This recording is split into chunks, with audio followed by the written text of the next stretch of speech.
Hey everyone, Shaynox here. In this video, we're going to have a look at Assassination Rogue in Shadowlands. We'll begin with spell and talent changes, and then we'll see what the expansion brings to the spec, which means getting a closer look at Covenant abilities, conduits, and legendaries. Keep in mind that Shadowlands is still on beta, so everything I show you in this video is subject to change. And now, let's get started. While Assassination isn't the spec that underwent the most changes, we still have a few things to talk about. For starters, all rogue specs got poisons back, and even though Assassination Rogues already had poisons, a few changes are worth mentioning. For one, rogues now have access to mind-numbing poison as a non-lethal poison. So that gives you the possibility to choose between crippling poison or mind-numbing poison. In PvP, we will always use crippling poison as having a slow is just too important. However, in Mythic Plus, mind-numbing poison will most likely be very strong. A second poison change is that wind poison got nerfed not once, but twice. The first nerf is that now it is a stackable debuff, so instead of just applying it to your targets, you will have to apply it several times in order for it to stack up. As Salty or Outlaw, you can go up to 3 stacks, and as Assassination, you can go up to 5. Every stack reduces healing taken by 4% in PvP combat and 8% in PvE. This brings us to our second nerf.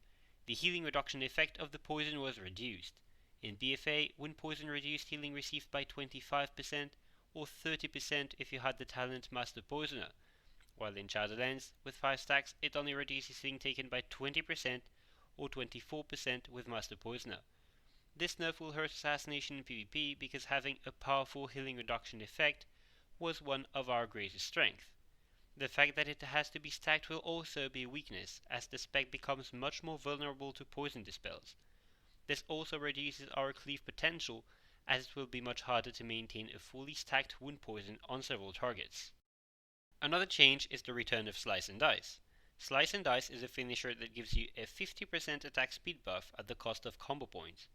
All 3 specs were given this ability baseline again, but as Assassination there is a passive increasing this buff by 20%. It is currently bugged on beta though, so Slice and Dice is still giving a 50% attack speed buff.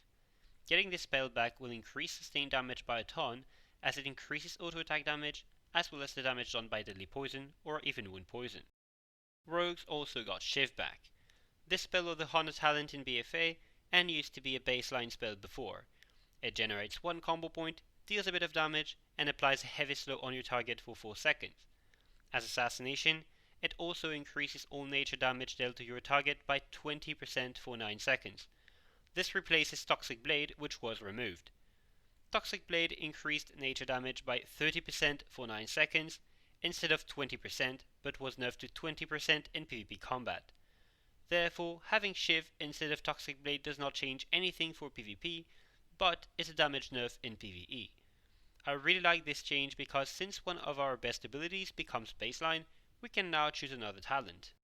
The last spell rogues got back is Ambush. Ambush is an ability that deals significant damage, generates 2 combo points, but requires stealth.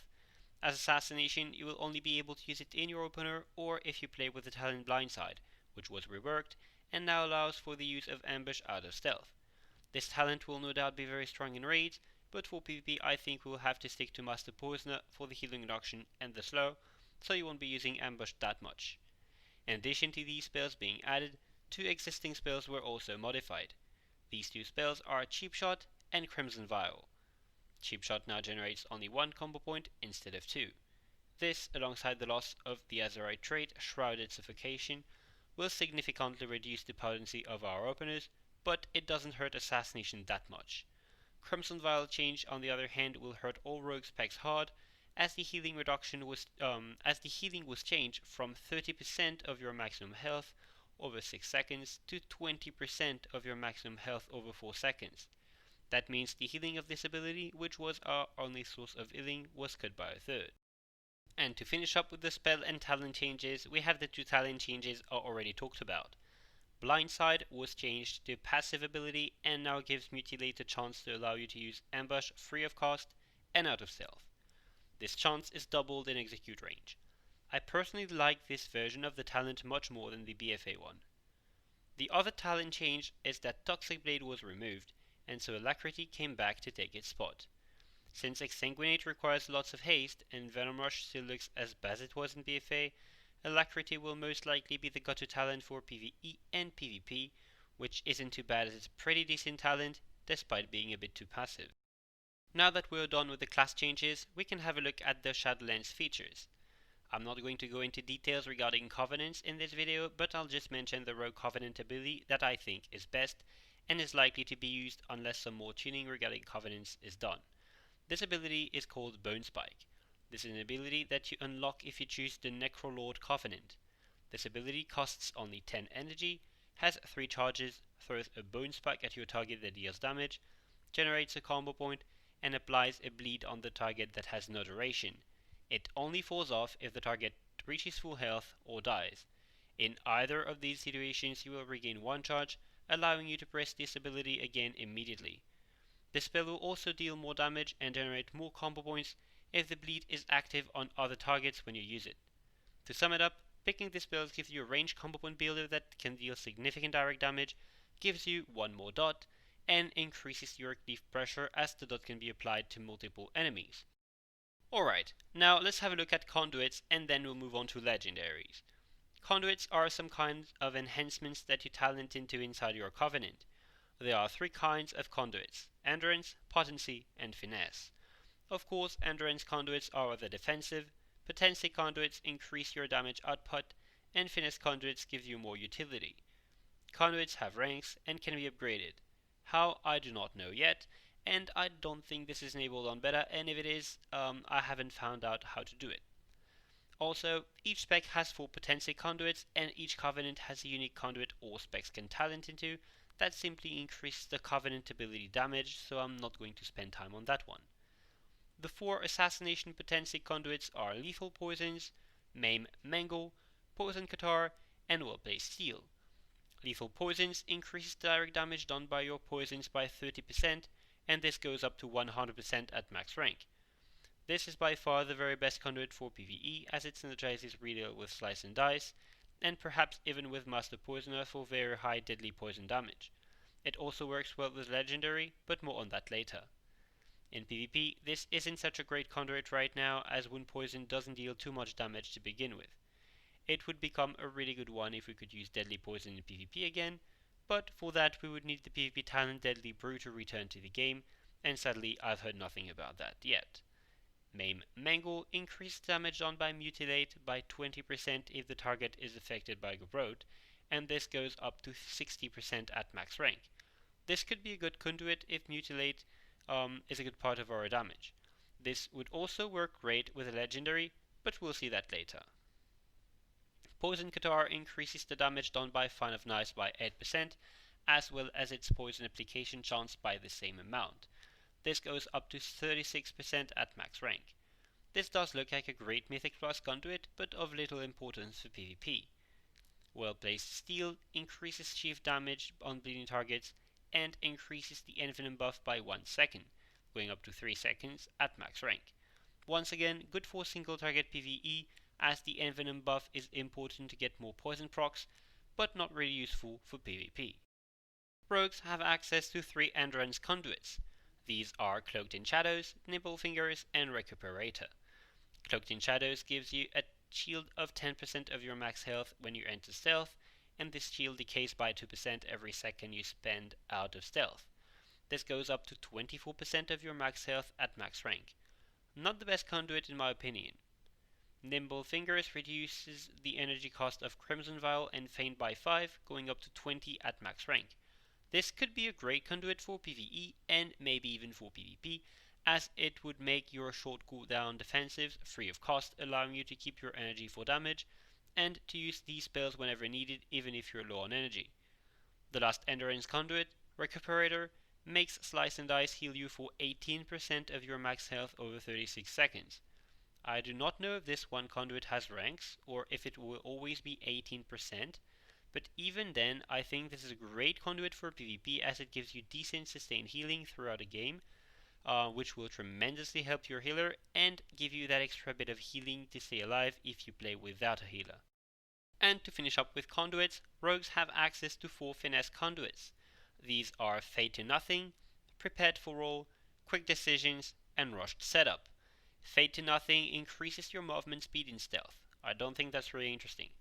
Prepared for All reduces the cooldown of evasion by 1 second every dodge, and of Cloak of Shadows by, I think, 2 seconds every successful kick. This goes up to 4 seconds every dodge and 8 seconds every successful kick at max rank. While this might look good, once you use evasion, usually enemy players stop attacking you, and you don't really need a short CD on evasion in PvE, so this is kind of a pointless conduit. However, the part about Cloak of Shadows could be interesting in both Mythic Plus and PvP, so we'll need to see about that conduit. Quick Decisions reduces the cooldown of Shadow Step by 12% and increases its range by the same amount. This goes up to 40% at max rank, which makes Shadow Step a 35 yards gap closer with an 18 seconds cooldown.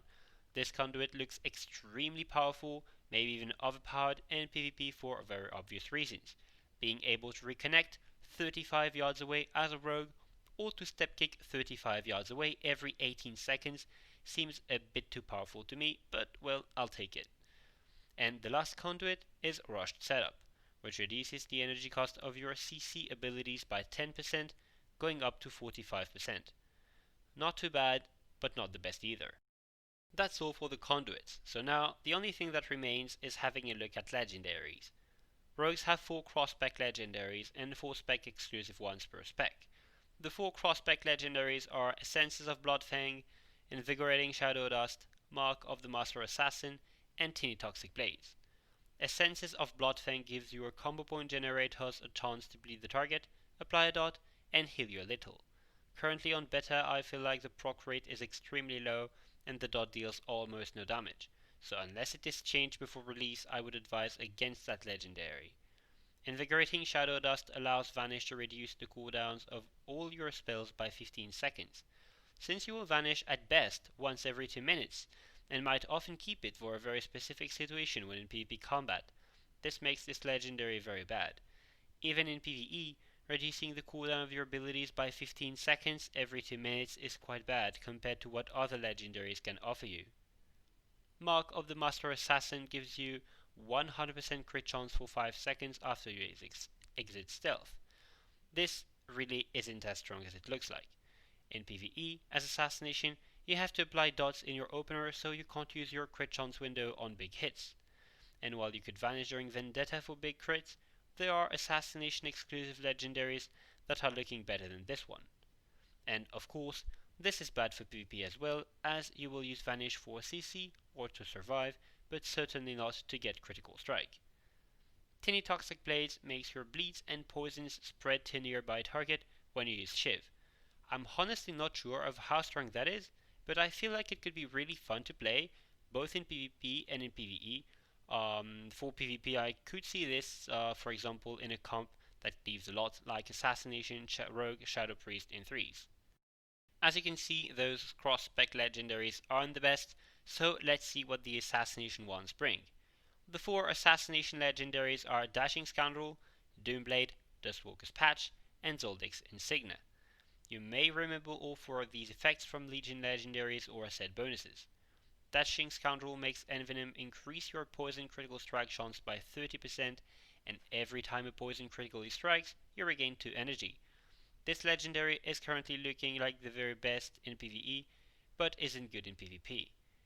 Doomblade makes Mutilate apply a bleed on your target for 20% of the damage dealt, and in addition, Envenom deals 5% more damage per bleed on the target.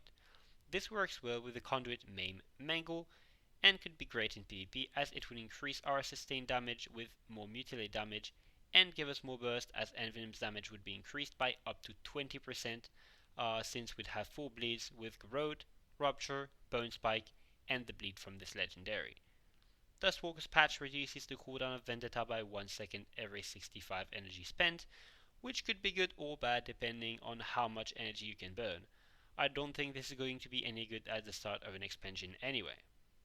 And the last Assassination legendary, Zoldyck Insignia, increases all damage done by bleeds and poisons, which means all your damage aside from mutilate and auto attacks, by 30% on targets below 30% health. This is a good PvE legendary, but I think Dashing Scoundrel is just much better overall. And with that, I think I've covered all the changes about Assassination Rogues in Shadowlands so far. If anything else major comes up before release, I will let you know. All in all, with these changes, Assassination looks similar to how it is in BFA, but with a few new things that might make it more enjoyable. It does look like a good spec, but on beta right now Salty is just overpowered in PvP and PvE due to one of its legendaries being absolutely broken, so the best spec award will not go to Asa. If Salty gets nerfed a bit though, to reach normal levels of power in the current state of Asa, I would say that both specs will be viable, so you will be able to play what you enjoy, which would be a nice improvement over how things are in BFA. And that's it for this video. Thanks for watching and have a good day.